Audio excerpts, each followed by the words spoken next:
Welcome back, everybody, to the channel. We are back with our NFL Free Agency 2022 recaps. Last time we left off with finishing up the AFC and the AFC South. Now we're back into the NFC, going back to the same order. We're starting with the NFC West. Relatively quiet-ish offseason, especially when you compare it to mostly what the AFC West was like, or just the majority of the AFC in general. The NFC West was mostly quiet. The big stories were really in the players leaving this division rather than in those who were coming into it. Of course, we go from last place to first place. Same rules as applied as always. So, as much as Seahawks fans don't want me to, we're going to start in Seattle. They had... to be fair, even though I loved it as a Denver fan, I can understand Seahawks fans just being absolutely livid with this type of offseason. I get it. You lost your franchise face on offense and defense this year. They lost Dwayne Brown, though he was sort of on the aging side. They lost Brandon Shell, their other starting tackle. They lost a nice upcoming safety in DJ Reed. They really didn't get better this offseason. They definitely got worse. They have a very young team-ish, but they need more pieces. To me, the big thing is that they chose Pete Carroll over Russell Wilson. And I think Pete Carroll is a good coach, but I think his time has passed. I think just by trading Russ, I thought they should have fired Carroll as well. I thought he was gone no matter what. I think it's just time to admit that the era's over. You're not the Legion of Boom anymore. You're not the 2010, from the 2010 to the 2019 Seahawks anymore. You're not that team anymore. It's disappointing that they only get out of that era with one Super Bowl, but hey, some teams don't even get that.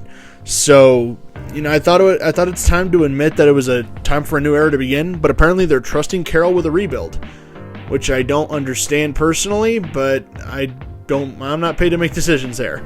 In terms of players they got back, Drew Lock. You all know how I feel about Lock, how I'm more on the positive side of that.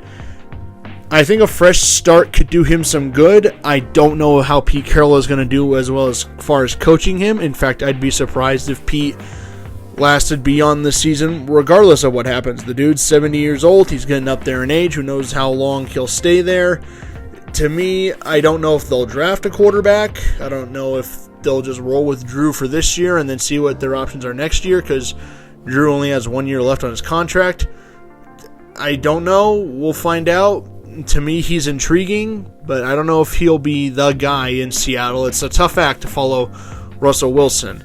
But they do have some decent weapons. They have Noah Fant, who they just added, who has good chemistry with Drew Lock, so you'll have that relationship there.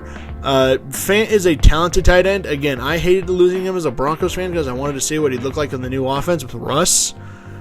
But, I get it. You got to pay a high price, and Seattle wanted a vertical threat at tight end, and they picked up Noah's fifth-year option, which means they'll get at least 2 seasons out of him. Hopefully he can stay healthy and be a little bit more consistent, because if so, Seattle might have a stud on their hands. This guy, Noah, can play. We've seen it firsthand here in Denver. Fant does have the talent to be a great starting caliber tackle. Tight end, my mistake. Starting caliber tight end. Just gotta hope he really hits that ceiling. He just hasn't been able to be there at a consistent level. But maybe that changes. Who knows? Shelby Harris, I think, is the one major win, because, he is going to do great things for that run defense. He's also a decent pass defender, best big man hands in the league. Harris brings a lot to that front that I think they haven't had in a good while, so that's an automatic win for them. Then Uchenna Nwosu, decent talent. I think he could be a good edge rusher for them. He was just, of course, he was a penalty of, having Joey Bosa, always mix the two up, but he was just a penalty of having Joey Bosa and then them trading for Khalil Mack. So, it's a decent paying job for him to be the starter here in Seattle. They extended Rashad Penny and Quandre Diggs, which are good signings for them. To Seattle, I don't know what this season's going to look like for them. I don't know what their measurement for success is. I don't know what they're going to be looking at. Is it going to be record? Is it going to be the team growing? I know there were a lot of rumors about them shopping DK Metcalf. I don't see that happening personally, but you never know. We'll find out, I guess. Now let's talk about the team that finished third in the NFC West this past year, and yet they still made it to the NFC Championship game. The San Francisco 49ers. They had a really interesting offseason this upcoming year. They had a lot of key losses, in my opinion. Laken Tomlinson and DJ Jones in particular.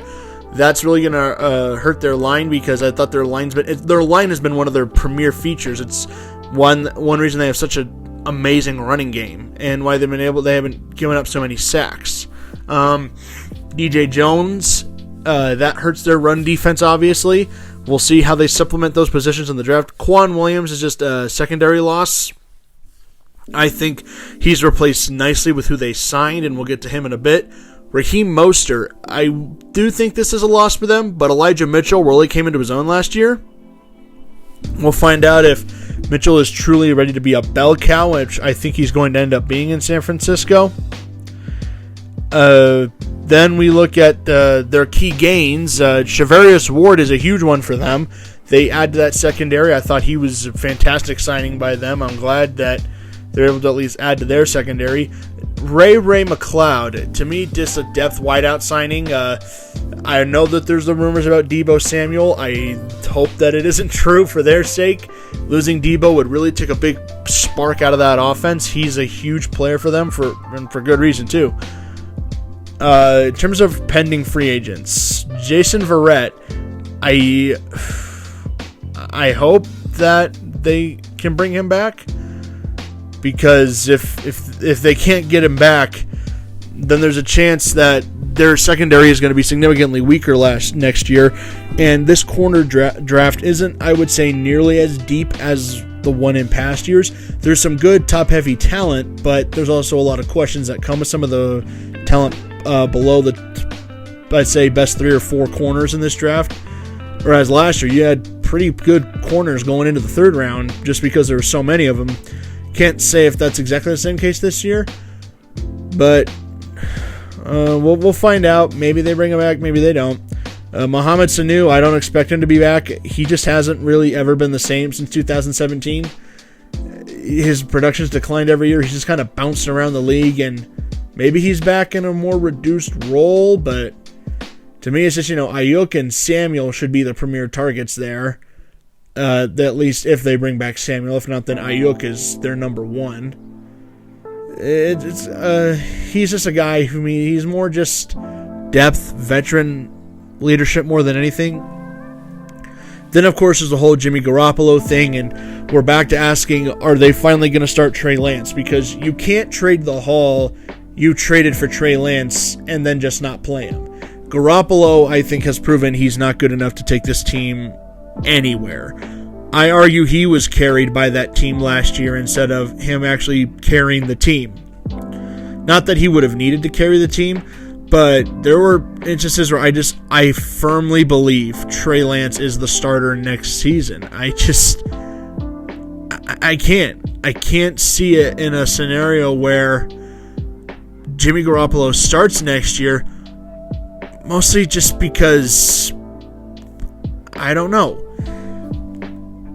To me, their quarterback situation, the way they've handled it, is extremely weird. I don't know what Lynch and Shanahan are doing. They made that huge trade up for Lance. I thought they were going to start him going into last season, and then they don't start him at all. He plays only a couple games. He gets injured. Then this upcoming year, everyone's expecting him to start, but no one wants to take Garoppolo. So, I don't know. Is he your backup next year?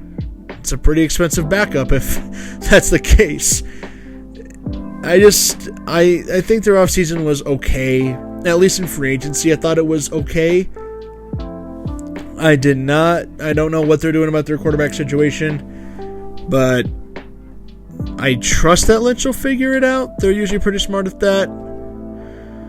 They better figure it out quick, though, because it's a tough division. It's an extremely tough division. Now we're moving to the team that finished second, and they flamed out as hard as anybody as I've ever seen. The 2022 Arizona Cardinals, or the 21 Cardinals, I should say. The Cardinals really disappointed last year.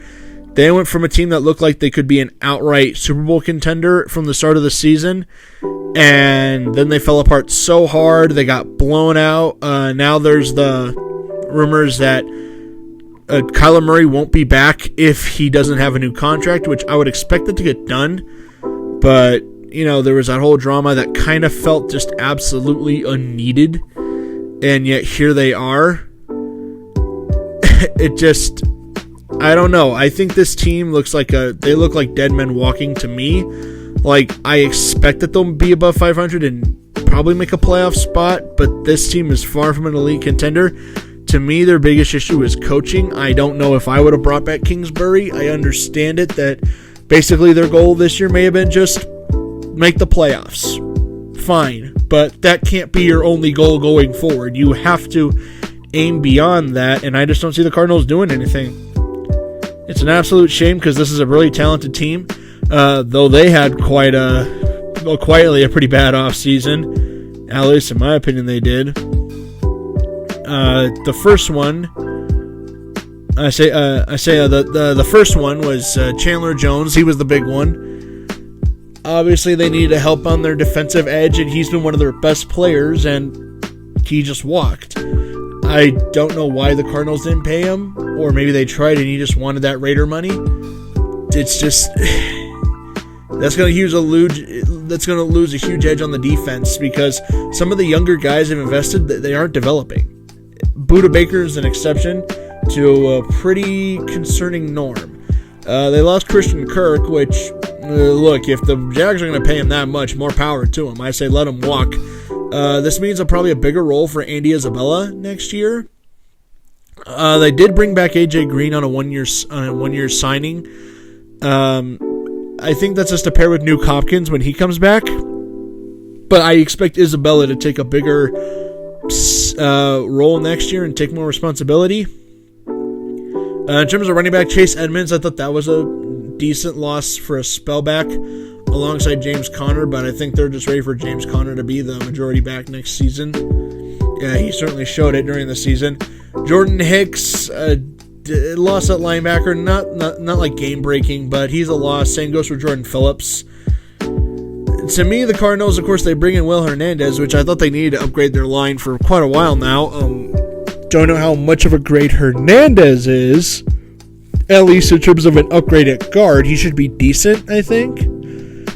To me, the Cardinals, their biggest issue is just their coaching. I don't trust Cliff Kingsbury, and I don't know if I'm ever going to trust Cliff Kingsbury. Last year was a chance for him to show that I could trust him, and he did not do that. So I don't know what their plan is going forward. It seems like their plan is just to run it back next year. I expect Kyler to get paid. He should get paid. If this thing really does get worse, I'd be surprised if this goes any further. If it does, then we have a serious, serious problem. And it might not just be the Cardinals' payment of Murray, but more how his agent's handling it. But that's another discussion for another time. Now we're going to the defending Super Bowl champions, the team that won the West last year, won the conference, won a Super Bowl with the F them picks philosophy, and now it's a F that cap philosophy. The Los Angeles Rams. They lost some key pieces. Von Miller and Sebastian Joseph Day immediately come to mind. Two nice pieces from their defense gone, but they'll still have Aaron Donald. They'll still have Jalen Ramsey. They'll still be fine. They're a great team. They're well built. They added Bobby Wagner, which is just a spit in the face of the Seahawks. And now Bobby Wagner joins an already stout defensive unit, and he's going to make it even more frightening. So, yeah, that's going to be fun. They bring in Allen Robinson, which, hey, that guy's been pining for a good quarterback for years. He's gone through Blake Bortles, and then Mitch Trubisky, and then Nick Foles, and Andy Dalton. Then he couldn't get it going with rookie Justin Fields. Like, this dude deserves a legitimate quarterback, and now he's got one. He's got Matthew Stafford. the revitalized Matthew Stafford, and he's finally got a good offensive play caller in Sean McVay. So I expect if Robinson isn't good this year, then I think that shows more that maybe it wasn't just the coaching staff that was the problem. If he doesn't have a breakout year this year with a significantly better situation. In terms of free agents that we're still waiting for word on, Troy Reeder, to me he's just a depth signing at linebacker, but you can never have too many of those. I would still bring him in, especially if he's going to play behind Wagner and probably learn more from him. Who better to learn from? Then you have Sony Michel, which I thought he was going to come. I thought he'd be back. I'm not totally certain. I think they're ready for Cam Akers to be the running back one. Michelle looked all right with the Rams, but I think they're probably ready for Cam Akers to take the helm, which I don't blame them for that. So we'll see how that goes. Odell, I don't think he's coming back. I think that ship has sailed. I think the Robinson signing for them is their big wide receiver. To me, them it's just running it back. They extended Matthew Stafford, a pretty hefty contract. That's for me, for the Rams this year, it's just about running it back. They think they got the team to do it, and I think they do too. So for them, it's just staying healthy. That's going to wrap it up for the NFC West. Relatively quieter division compared to what happened in the AFC West and majority of the AFC in general. We're going to start with the North in a couple of days. We'll do the NFC North. Interesting seasons if you were really paying attention there in the North. Anyways, that's it for me. Hope you guys enjoyed the video, and until then, I'll see you guys later.